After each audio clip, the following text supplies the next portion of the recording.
Hello.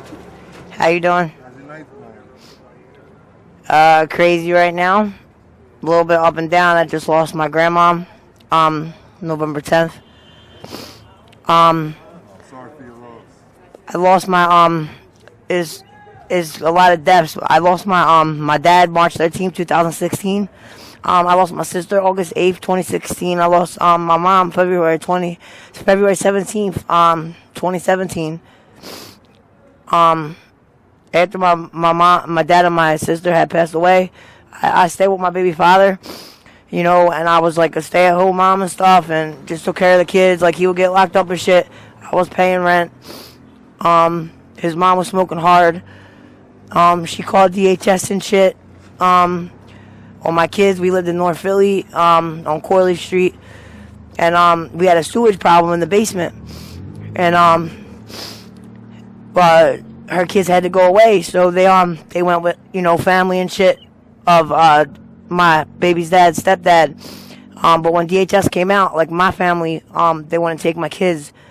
My dad was an addict, and my mom, so my grandma raised me. I was actually born at Episcopal on Emerald Street, but I was raised in the Northeast. I went to Catholic school and everything.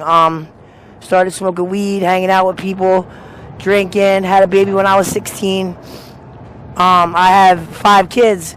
I was in the youth study center. I wasn't getting high when I gave with adoption rights with my first son. I was too young. I was stupid. I kept getting locked up for just dumb shit. Robbing people, just even for smoking weed and stuff back then, and just to drink with Johnny's, dumb shit. Yep. And ended up moving with my baby's pop eventually, having kids. And then his mom would kick us out and shit. I'm on Social Security.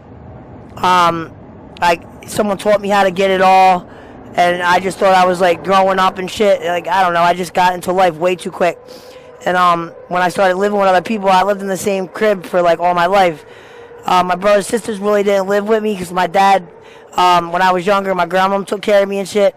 So my dad went to jail. My mom sent me with $60 with my brother and sister one day, told them to take them with my grandmom's. So they was already in placement and shit. Whole family separated.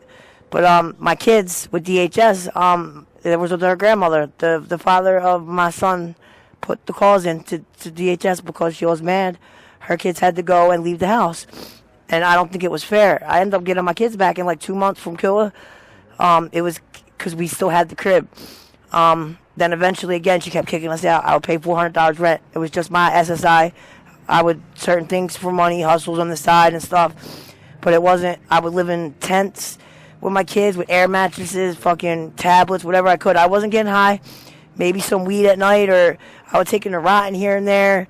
Maybe just dumb shit, Nothing like dope, shoot, smoking crack. And then after my sister died, when my kids, it was right around when my sister had passed away. My kids got placed. I remember I brought them in myself. My daughter had sunburn. My son, their legs were tired. Like, I couldn't walk them around anymore. I just didn't want them to get taken, like my brother, my first son, and I was trying everything that I could as a woman and a mom, young, with 2 sons.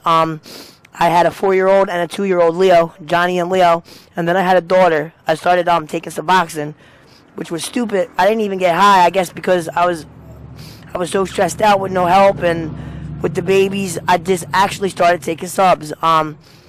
One day we lived in an apartment by ourselves. My baby's dad, that's when the dope came. I was sick from the Suboxone, actually.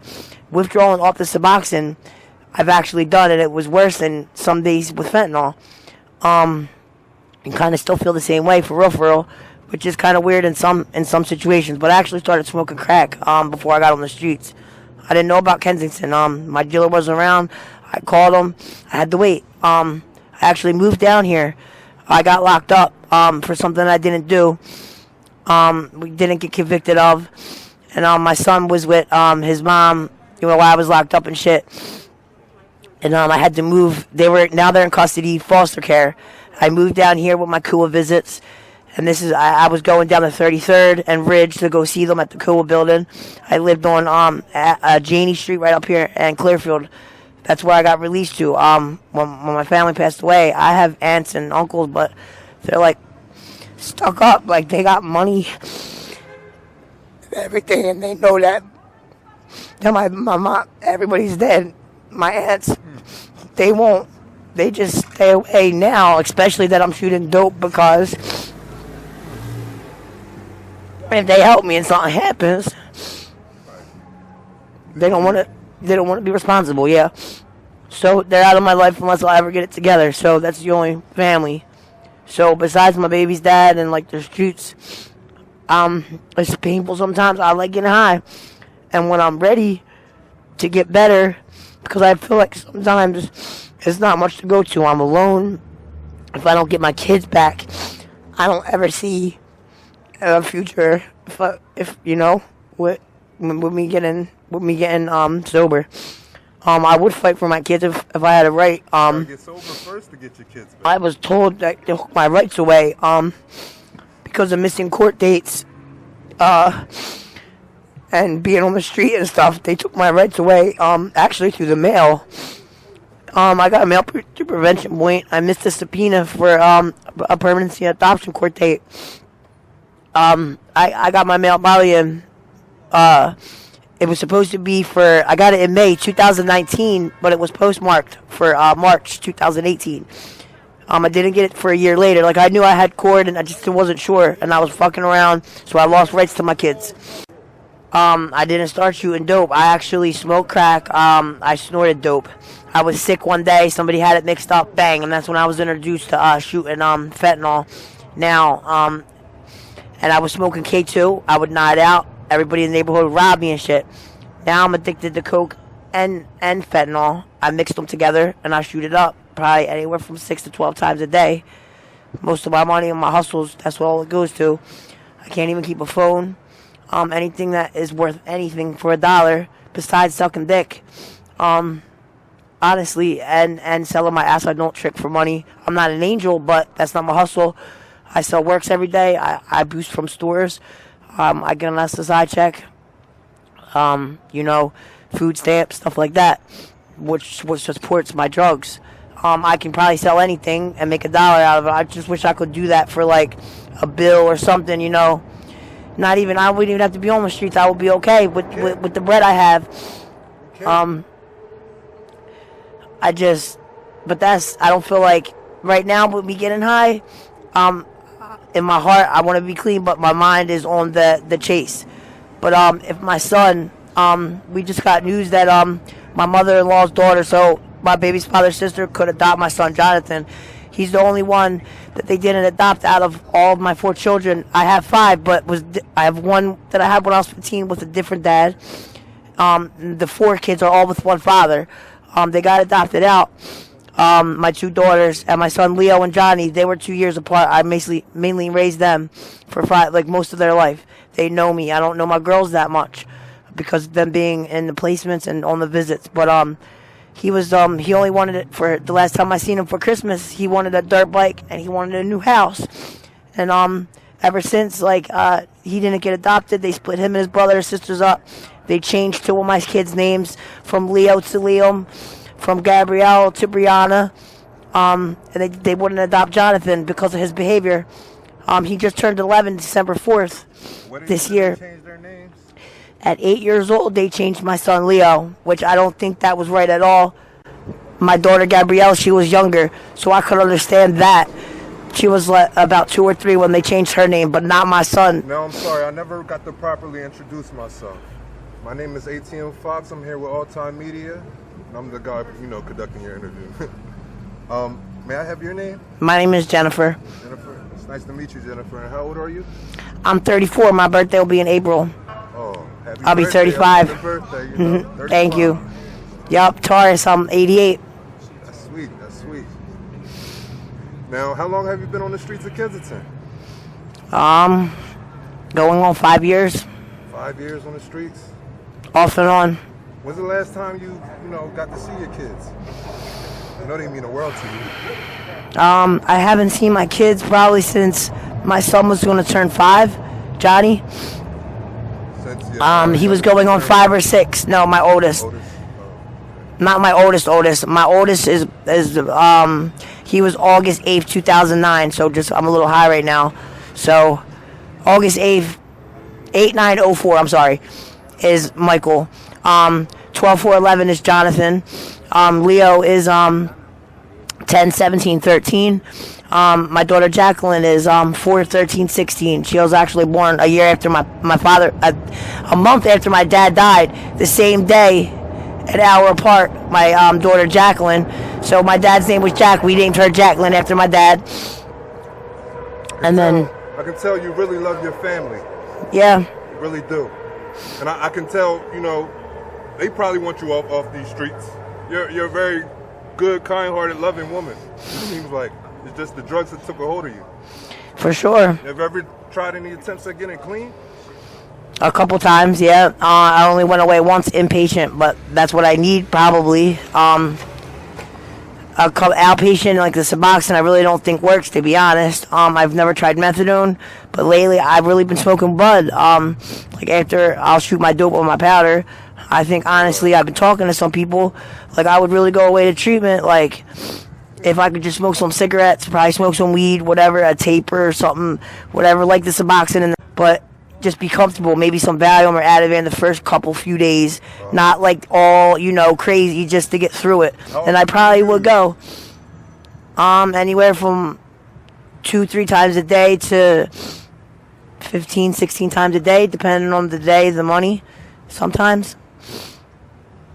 And how much money do you make selling works? Selling works, I can make anywhere from $10 to $40-$50 extra every day. 10 to how much? $10 to $50-$60 extra every day. More than that I could, but I wholesale my works. That's enough for you to survive out here? And still get high? $50-$60 a day? No. How much money do you I mean, $20-$30 a day is not. $20-$30 a day might be 3 shots for me. To be comfortable and be high all day, I probably spend over, to be comfortable, $60 to $150 on different parts maybe. I mean, it depends on the day, like I said. Depends on if I'm boosting or if I'm hustling work, straight footwalk. It depends if I have merchandise. I mean, are you satisfied with being a criminal? No.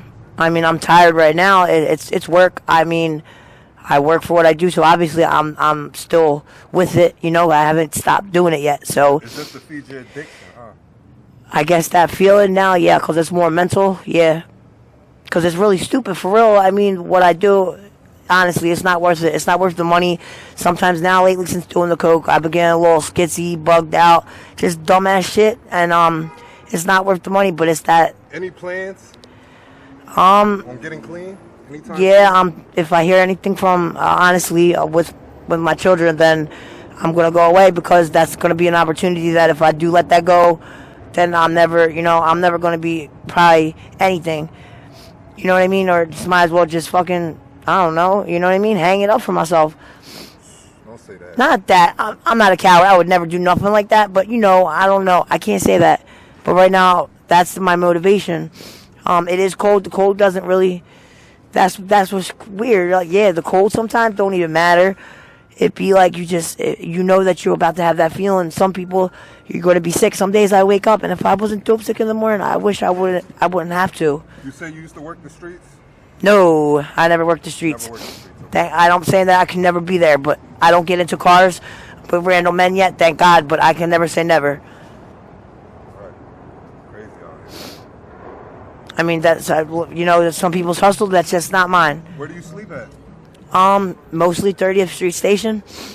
At night in On top of what? What's your bed? In the station. I sleep with a blanket usually. Just my blanket. I'll put clothes down or a hoodie or maybe cardboard, rarely, because it attracts lice and stuff, so I don't fuck with the cardboard like that. You could, so I don't, because people get body lice. Hell yeah. You catch bugs out here, abscesses, HIV, girls going around, people getting, syphilis from oral sex and shit. People can switch your needle. They can hit you in a wrong artery or a spot, in your neck, and it could be hot, and you could seize out. Yes, I do. Are you worried about, catching HIV or any hepatitis? Of course, yeah, I have Hep C. Yes, I actually was taking the Maverick treatment. Finally, I've had it for like 4 years. I actually called it off with my son's father, sharing a work with him. Sharing a work with him? Yeah, I used it after him. Yeah, knowing that I shouldn't have. This was probably like 3 years ago. When's the last time you've seek medical treatment? Medical treatment? Like, a visit to the doctor. Well, I'm at Prevention Point, so thank God for Prevention Point because they have a lot of services that they offer. They have doctors, they have on-call Jefferson on the weekends, nurses, RN certified. So I get my treatment there. I get blood work every month, once a month. Great. Yeah, they give out STD tests. Do you still share needles? No, that was a one-time thing only because of the situation. No, hell no. I usually use 2 new needles, one to mix with and switch it. To your ex after that, what was your reaction? Well, we took actually a hepatitis test to see, for a gift card, and he ended up having it. I would never think but he says he doesn't really know, and I've been with him for 12 years, so I'm not sure. He was probably sharing needles with other people. He could have been, yeah. Yup. But Why aren't you guys together anymore? Honestly, the streets, the drugs. He went away for 10 months. When we were out here together, he went to jail. So it was me by myself. I stayed out here getting high still. Then he was off and on, back and forth with his mom. I don't live at his mom's because of the situation. I mean, the fighting and arguing, like I said, with my kids. And it's time to grow up anyway. Like, I'm 34. I get my own money.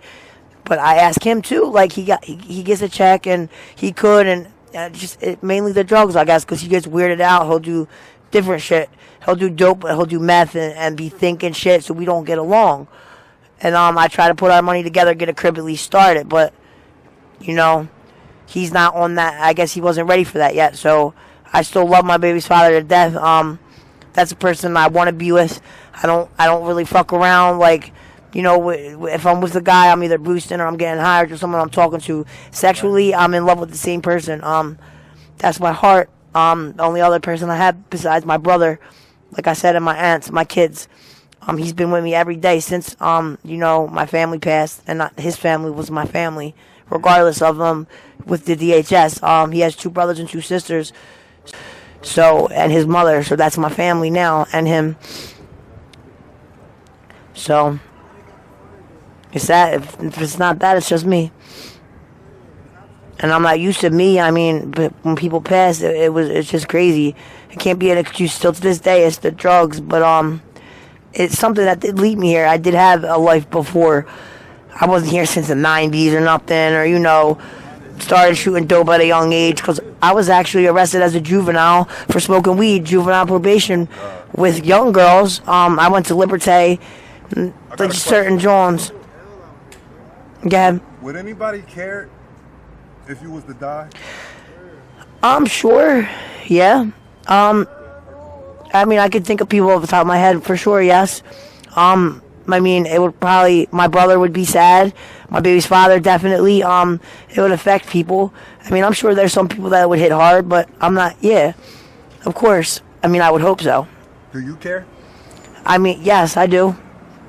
But some days, I ask myself that every time that I'm shooting a needle into my neck, any given time. So I ask myself sometimes, do I, but I try to take care of myself the best of my ability. But I do care. I won't kill myself or jump in front of a train, stuff like that. I think suicide is for cowards, all that shit. But like I said, I'm sticking a needle in my neck straight, so you don't main care. line. So you really don't care. So you're right. That's what I'm trying to. You don't care. Right. You know that. Yeah. You really don't care. You could say that, yeah. And because I'm not trying to be mean. No, I feel you. I'm not trying to. No, I feel you. What about your kids? I know. What about them? I can't. Them? I have to say I don't know because I can't imagine if they've ever seen me, if they know like where's mommy at. Like my son used to be in the Lehigh John right here for Kua, so I can't even begin to say if I do know because I don't. All I've been doing is I can't even. I know he knows his name was switched. I know he knows his name was switched. I know he remembers it, and he knows what's going on. I'm sorry. Sorry. I'd like to thank you for your time. You've been a great interviewee for me. And all time media be praying. For sure, bro. All time media be praying for you. Join All Time Media's Patreon for exclusive content and behind-the-scenes content and face-to-face live video chat. Thank you, guys. The link is in the description below.